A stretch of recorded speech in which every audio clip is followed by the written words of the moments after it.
জ্বালানি ও সারের দাম বেড়ে যাওয়ায় সরকারের অগ্রাধিকার ভিত্তিক খরচ করার সক্ষমতা কঠিন চ্যালেঞ্জের মুখে পড়েছে জানালেন শিল্প ও বাণিজ্য মন্ত্রী খন্দকার আব্দুল মুক্তাদির। তবে তিনি আশ্বস্ত করেছেন আগামী বাজেটে ব্যবসায়ীদের উপর নতুন কোনো কর চাপবে না। রাজধানীতে আজ Dhaka chamber of commerce and industries DCCI আয়োজিত প্রাক বাজেট আলোচনায় এসব কথা বলেন তিনি। মাহাদি সেকেন্দারের রিপোর্ট। বিএনপি সরকার দায়িত্ব নেওয়ার পর প্রথম বাজেট। তার আগেই মধ্যপ্রাচ্যের যুদ্ধের ফলে জ্বালানি সংকট, উচ্চ সুদের হার সহ নানা চ্যালেঞ্জে দেশের অর্থনীতি, সাথে ঋণের দায় মেটাতে রাজস্ব আয় বাড়ানোর চাপ তো আছেই। আমি তখন 180 দিয়ে ওই প্রাইস বেনিফিট দিয়ে অর্ডারগুলো এখানে নিয়ে আসি। আমরা এইভাবে ব্যবসা করছি।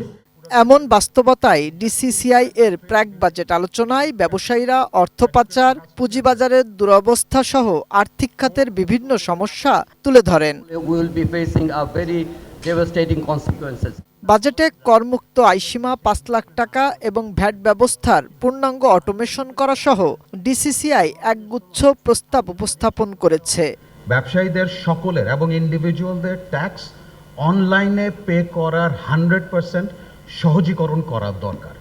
শিল্প ও বাণিজ্য মন্ত্রী খন্দকার আব্দুল মুক্তাদির বলেন, জ্বালানি তেলের কৌশলগত মজুত হাতে থাকলে সরকারকে বিপদে পড়তে হতো না। এখন যুদ্ধের প্রভাবে জ্বালানি কিনতে হচ্ছে দ্বিগুণ দরে। এই ট্যাক্স বেস বাড়ানোর জন্য আমরা ইন্ডিভিজুয়াল ট্যাক্স বাড়াচ্ছি না, ট্যাক্স বেসটাই বাড়াবো। এবং আমার বিশ্বাস এনবিআর, ফিনান্স মিনিস্ট্রি যে ভিশন এবং উইল নিয়ে কাজ করছে, আগামী বাজেট এবং বাজেট পরবর্তী বছরে আপনারা এটার পজিটিভ রিফ্লেকশন দেখবেন। বাণিজ্য মন্ত্রী অভিযোগ করেন, আওয়ামী লীগ সরকার অপ্রয়োজনীয় প্রকল্প হাতে নেওয়ায় দেশ ঋণের ফাঁদে পড়েছে।